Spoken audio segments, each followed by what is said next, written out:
Floriane est une ancienne élève chez nous. Elle a fait un DEP, donc un diplôme d'études professionnelles en infographie au Centre de formation professionnelle Calixa-Lavallée à Montréal. Donc, Floriane, bonjour, merci d'être avec nous. C'est très gentil de prendre le temps. Tout d'abord, je te poserai une première question. Est-ce que tu peux te présenter à nous, nous expliquer un peu ton parcours et en fait, pourquoi Québec Métiers d'avenir? Oui, déjà bonjour à tous. Du coup, je m'appelle Floriane, j'ai 29 ans et du coup, je suis partie à Montréal, en 2021 pour faire une formation en infographie qui a duré environ 1 an et demi. Voilà, à l'époque, je suis partie parce que j'avais vraiment envie de voir autre chose, de découvrir, justement un nouveau pays, une nouvelle, région, que je connaissais pas du tout. Et sachant que c'était post-covid, l'un des moyens les plus simples, c'était, de faire, un parcours, étudiant, d'avoir un permis d'études et à ce moment-là, je ne savais pas forcément ce que je voulais faire, plus tard et cetera. Donc je me suis dit que tant qu'à faire, autant à la fois apprendre quelque chose de nouveau et qui m'intéresse, tout en pouvant voyager, en découvrant un nouveau pays. Donc voilà, je trouve que c'était parfait de pouvoir allier les 2. Et c'est en faisant mes recherches que je suis tombée sur, Québec Métiers d'avenir, heu qui regroupait, toutes ces formations et là je me suis dit: «Bingo, j'ai trouvé, ce qui va m'aider, à pouvoir partir».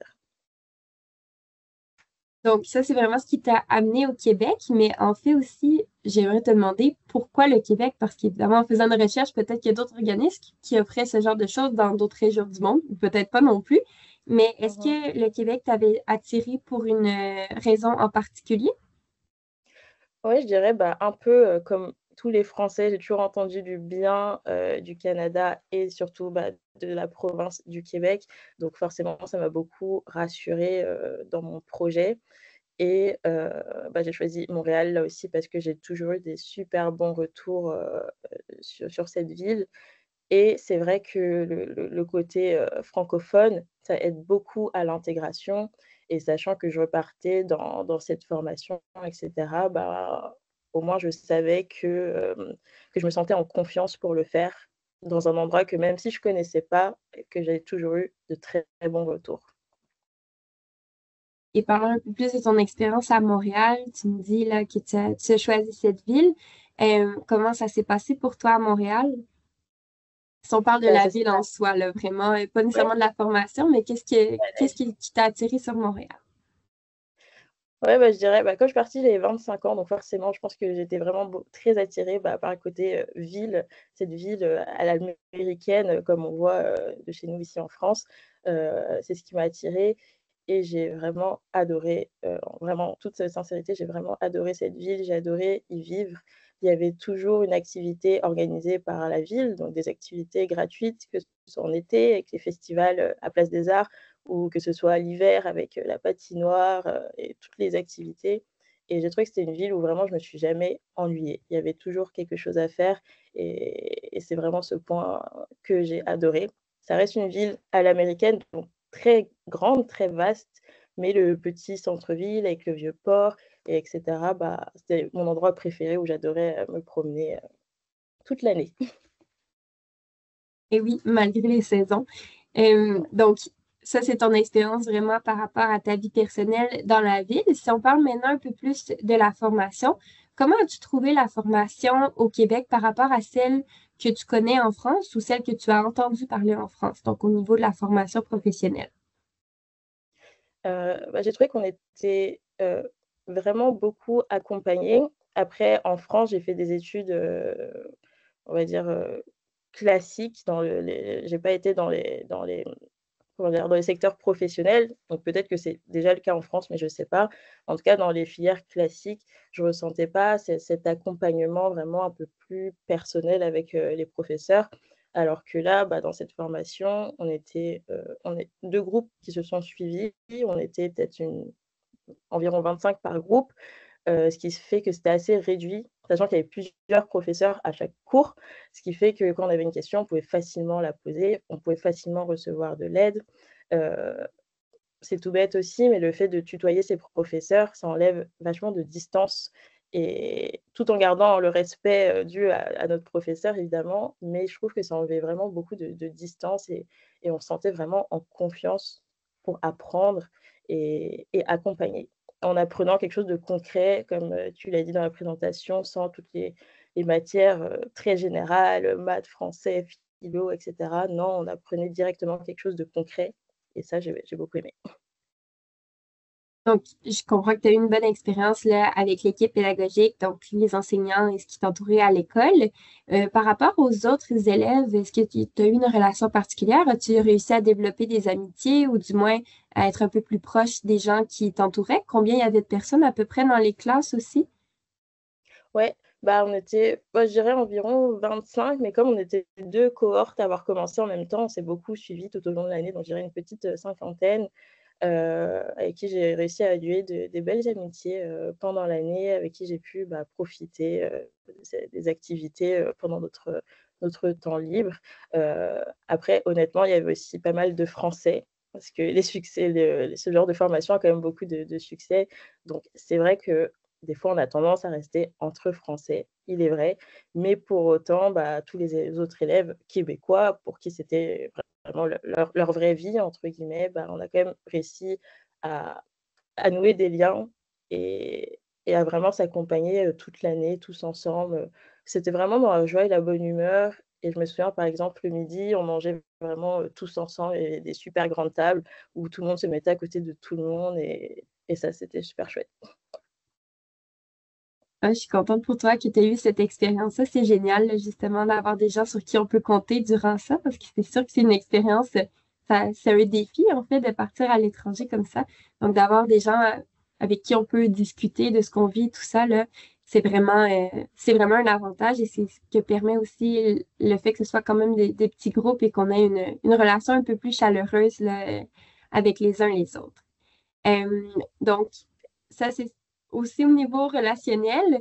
Si on parle un peu plus de la partie académique, comment as-tu trouvé les cours et le centre de formation en soi? Donc, on a parlé un peu plus des services, des gens qui peuvent t'aider, surtout la relation que tu as avec les enseignants, mais par rapport plus aux installations, au matériel auquel tu avais accès, comment se passait une journée de cours pour toi?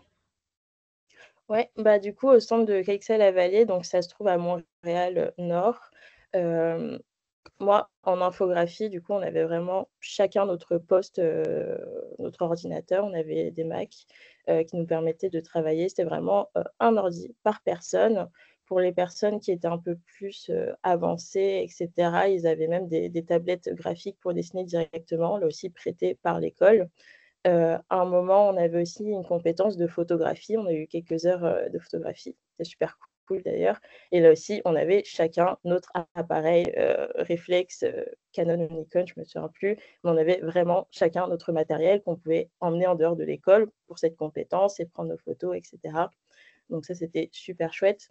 Au niveau de la journée type, si je me souviens bien, on commençait à 8h30 pour finir à 15h15 ou 15h30 environ, tous les jours. Donc voilà, c'était une journée, assez classique en soi. Après, dans ce centre de formation précisément, on n'avait pas malheureusement de cantine, ce qui fait qu'on devait quand même s'organiser pour amener, notre petite lunchbox, nos petits repas, chaque midi. Voilà, donc ça, c'était à prendre en compte. Mais voilà, au-delà de ça, on avait vraiment tout ce qu'il fallait. On était, confortable dans notre école, toute l'année. C'est vrai qu'au Québec, on a plus la tendance à amener soi-même son lunch à l'école et ça à tout niveau scolaire, là. Donc, c'est sûr que c'est une petite différence culturelle là, que tu as pu remarquer facilement. Parlant justement de différences culturelles, ce genre de choses-là, comment se sont passées ton arrivée à Montréal et l'acclimatation au Québec? Si on parle de climat directement, mais aussi de toutes les différences culturelles que tu as pu remarquer. Ouais, bah, honnêtement, je dirais que c'était assez simple de s'intégrer. Je pense notamment en grosse partie par rapport au fait qu'il y ait pas de barrière de la langue, même si, au Québec, il y a forcément des expressions qu'on ne connaît pas en France.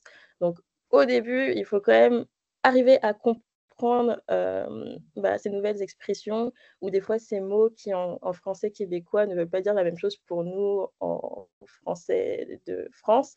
Ce qui fait que je me souviens par exemple à l'école, les premiers jours, nos professeurs nous ont demandé de ramener un cartable et nous, les Français, on était, comment ça, on doit ramener notre sac à dos? Mais on a déjà un sac à dos. Alors que en français québécois, le cartable, c'était un classeur.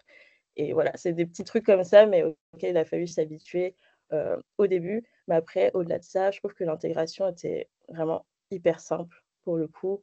Même au niveau de la recherche d'appartements, c'est pas du tout comme en France où c'est très compliqué, il faut des fiches de paie, il faut prouver plein, plein, plein de trucs. Là, on est assez rapidement, en une semaine, tombé sur une propriétaire qui nous a fait confiance. Et on a eu de la chance aussi peut-être, mais j'ai trouvé que c'était vraiment beaucoup plus simple de commencer quelque chose, de s'installer par rapport à la France où c'est beaucoup plus de démarches improbables tout le temps. Voilà. Et après, au niveau du climat, bien sûr, parlons-en. Ça peut faire peur. Le premier hiver, on l'attend en étant un peu fébrile, mais en étant bien équipé, vraiment, je vous promets que ça passe. En achetant un bon manteau, en ayant des bons vêtements, ça passe. Et finalement, bah, après, ça dépend de tout et chacun, évidemment, mais j'ai trouvé que c'était une super belle période. Voir la neige comme ça dans la ville, je sais pas, c'est assez unique en son genre et je sais que ça peut faire peur, mais vraiment, on s'y habitue.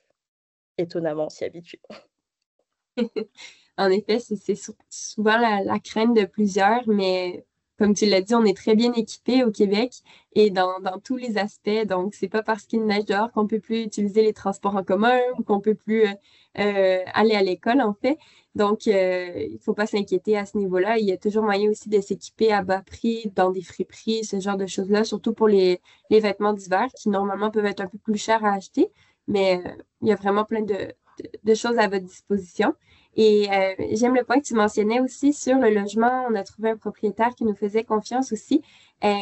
Sachez aussi que dans votre accompagnement, vous allez être ajouté à une communauté Facebook, donc un peu plus loin. On peut pas y accéder là en étant simplement candidat, mais une fois qu'on est vraiment là, élève dans l'école ou tout près d'être élève à l'école, on est ajouté à cette communauté-là qui vous permet d'échanger avec des gens qui sont soit en train de vivre l'expérience ou qui vont la vivre prochainement comme vous. Donc, ça peut être un bon réseau de contacts pour se faire soit des amis ou justement des contacts là, pour le logement. Il y en a qui quittent au moment où vous allez commencer votre formation. Donc, toujours un bon point à savoir.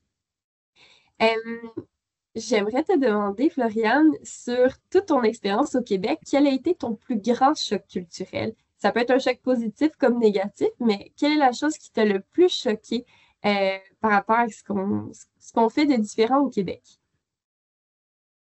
Mmh, c'est une question assez dure. Hem, je dirais que là-bas, je me suis vraiment sentie, bon, sans critiquer non plus, la France et les Français, mais c'est vrai que, la culture nord-américaine fait que je trouve que les gens sont vraiment très ouverts d'esprit et facilement gentils. Là-bas, on croise le regard de quelqu'un, bah, on se dit bonjour, on se sourit. C'est bête, mais je trouve que je me suis vraiment sentie, très vite en confiance, même si, bah, je venais d'un autre pays, que vraiment on a fait, voilà, toute cette démarche d'immigration, même si c'était temporaire et on a été vraiment très, très, très facilement accueillis et c'était vraiment très facile de converser avec ses voisins et cetera. Alors que, bah, j'ai pas forcément eu ce sentiment, avant, ici en France. Donc c'était un bon choc, on va dire. C'était vraiment que c'est pas une légende sur, bah, l'accueil qu'on peut recevoir au Québec, en tout cas de mon C'est vrai expérience. que la société québécoise et même canadienne là, sont très reconnues. Il y a même plein de préjugés comme quoi on est trop gentil peut-être. Mais je pense que dans ce genre d'expérience, c'est bien d'avoir la bonne humeur et de la joie qui règne autour de nous, surtout quand on a des hivers plus longs ou quand on vit une expérience qui peut être plus difficile sur le plan personnel. Donc, je suis contente de savoir que c'est un peu un choc culturel positif là, au final qui t'est resté dans la tête. Euh, j'ai envie de te demander maintenant, après, bon, quelques années, ça fait déjà quelques années que tu as terminé l'expérience, la vie t'a amené ailleurs, tu es retourné en France. Euh, Qu'est-ce que tu retires de cette expérience, que ce soit sur le plan personnel ou professionnel? En quoi ça t'a bénéficié ou non? Ouais, heu, bah, je dirais que enfin, moi, la manière dont je suis partie, c'était pas forcément pour vraiment me réorienter et cetera, c'était vraiment une grosse curiosité de la formation, mais aussi, du voyage que ça allait m'apporter. Voilà, donc à ce niveau-là, je n'ai pas vraiment pris en graphie.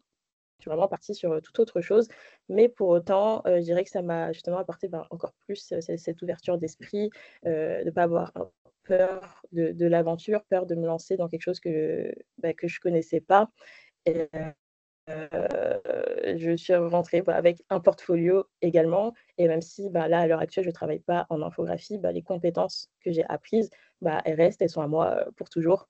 Donc voilà et et voilà et c'est vraiment, au final, on est resté à peu près 2 ans là-bas. Donc avoir vécu 2 ans au Canada, 2 ans à Montréal, c'est un souvenir que j'oublierai jamais et que même si je n'ai pas poursuivi là-dedans, je suis vraiment, vraiment contente, de m'être lancée et d'avoir pu faire tout ce que j'ai fait, cette année. Donc, les petits week-ends, les randonnées avec les paysages, canadiens incroyables. Voilà, c'est tous ces souvenirs que j'ai gardés avec moi et voilà et qui me portent encore. En effet, c'est vraiment une expérience qui permet de garder des souvenirs qui vont rester gravés dans la mémoire pour toute la vie, comme toute expérience internationale, en fait. Et en plus, ça donne ce petit côté professionnel, ce petit côté académique qu'on va chercher. Donc, c'est un peu comme si on faisait une année de césure, mais tout en étant encadré et continuer de se développer, en fait, sur le plan là, académique et professionnel.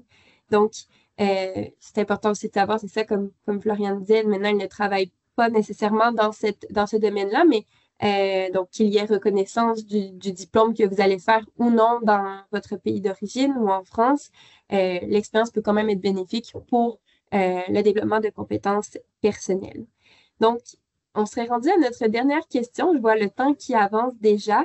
Euh, Si tu avais un conseil à donner à quelqu'un qui hésite à sauter le pas, qui est intéressé par la formation, mais qui a encore des craintes, quel serait-il? Je dirais, c'est un conseil bateau, mais de se lancer, vraiment, vous regretterez jamais de vous être lancé dans cette aventure. Justement, je vois les questions du chat, et des personnes qui commencent à se renseigner sur tout ça.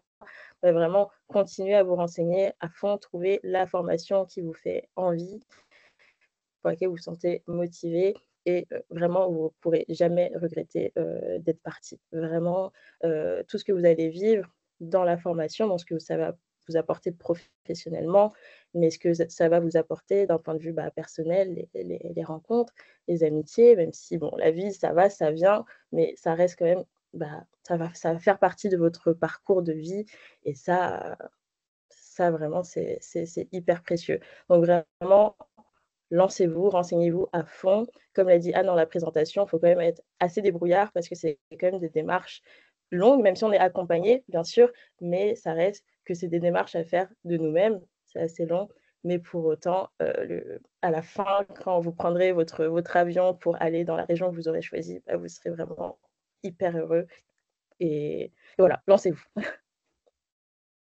C'est super inspirant, merci beaucoup. Je retiens vraiment de quand on veut, on peut. Donc en plus, il y a les outils autour de nous, mais il faut vraiment le vouloir et essayer, se lancer, foncer. C'est un très bon conseil. Donc c'était ma dernière question. Par contre, j'en vois une très intéressante dans le chat. Si ça te dérange pas, Floriane, Ouais. je te la poserai. C'est quelqu'un qui demande si tu as travaillé en parallèle à la formation. Et si oui, comment c'était? Est-ce que pour toi, tu trouvais que ça te faisait un horaire trop chargé ou si ça se faisait bien? Et je sais pas si tu as travaillé même pendant pendant ta formation. Ouais, du coup, j'ai travaillé effectivement, j'avais un job étudiant donc je travaillais 3 fois par semaine. J'avais la chance d'être tombée sur un patron qui comprenait, qui m'a vraiment beaucoup arrangé pour les horaires.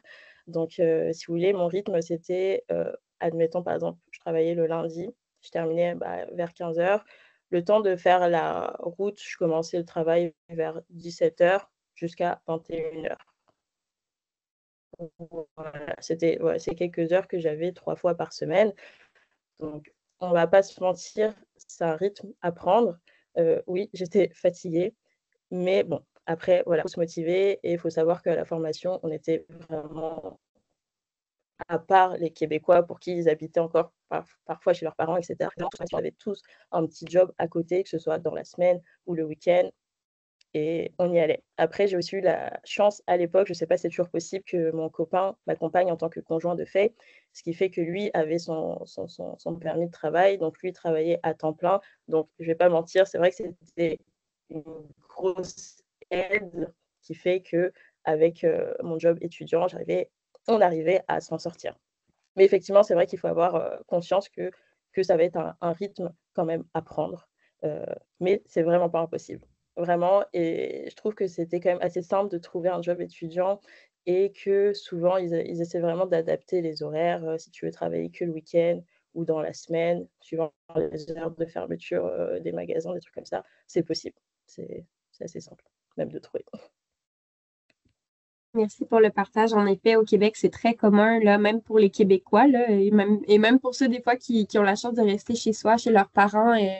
On a tous, dès l'école secondaire, donc pour nous, c'est le lycée, l'habitude de travailler durant les étés et aussi durant les périodes scolaires à raison d'à peu près ça, 12 à 15 heures semaine, et on augmente au fur et à mesure qu'on devient plus habitué à ces rythmes de vie. Donc, les gens, souvent les patrons, sont très ouvert à ce genre de choses, à concilier le vie de travail, vie de famille, vie étudiante, vie de travail. Donc, il ne faut pas hésiter à demander là, ou à se dire c'est impossible pour moi parce que j'aurai pas le temps, je suis aux études. Le marché de l'emploi est un peu fait en fonction de ça au Québec. Donc, c'est bon à savoir. Eh bien, écoute, merci beaucoup, Floriane. C'est très gentil d'avoir pris le temps de nous renseigner. Je crois que je vois les commentaires déjà. Il y a beaucoup de gens qui sont très reconnaissants de ton témoignage. Euh, donc, je vais conclure cette présentation sur le fait que, en fait, en vous rappelant un peu comment on doit s'inscrire. Là, ça sera pas bien long. Je crois que ma diapositive, elle ne change pas. Eh bien, on ira. Ah, voilà. Je crois que vous la voyez maintenant. Super. Donc, un petit rappel, pour s'inscrire, on choisit notre formation sur le site web. On vérifie qu'on respecte bien les conditions d'admission pour la formation visée. On remplit ensuite le formulaire de préqualification dans la section inscription sur notre site web et on va téléverser les documents requis qui nous sont demandés pour créer notre dossier QMA. On va également payer les frais d'ouverture de dossier. Donc, c'est les seuls frais administratifs que vous allez avoir à payer pour notre accompagnement. C'est simplement là, pour permettre qu'on puisse continuer d'exister. Donc, c'est des frais de 100 canadiens pour les citoyens français. 100 ça équivaut à peu près à 60 euros, là, 50, soixantaine d'euros. Et c'est à partir de là que l'accompagnement commencera. Donc, pour rester en contact avec nous tout au long des démarches ou en attendant d'avoir tous les documents requis de faire votre inscription, vous pouvez utiliser le code QR suivant pour vous inscrire à notre infolettre. Donc, pour vous donner aussi l'information, en ce moment, on est à la fin janvier. On est à peu près à la limite. Si vous voulez commencer ce projet-là à l'automne prochain, ça serait important de s'inscrire le plus rapidement possible. On est encore dans les temps, mais c'est un peu serré, donc n'hésitez pas à le faire rapidement si vous en êtes capable. Et on met toujours l'information sur des témoignages, comme on en partage dans nos séances d'information, mais on en partage aussi à l'écrit, en vidéo sur nos réseaux sociaux. N'hésitez pas à aller les consulter. On est présent sur Instagram et Facebook et on est en train de développer TikTok également. Vous allez aussi retrouver des informations sur les régions du Québec, sur les démarches. On est très présent, très actif. Et évidemment, toute l'information se retrouve, comme je l'ai dit plusieurs fois, sur québecmétiersdavenir.com. Donc, n'hésitez pas à aller visiter notre site pour en savoir plus. Je vous remercie à tous d'être présents. Je remercie encore Floriane pour son témoignage. Merci à Michel aussi d'avoir géré le chat pendant la rencontre. J'espère que vous avez développé un peu plus votre intérêt de venir au Québec et ça sera un plaisir pour nous de vous accompagner dans ces démarches. Donc, où que vous soyez, je vous souhaite une belle fin de journée ou une belle soirée et on se dit à la prochaine. Au revoir.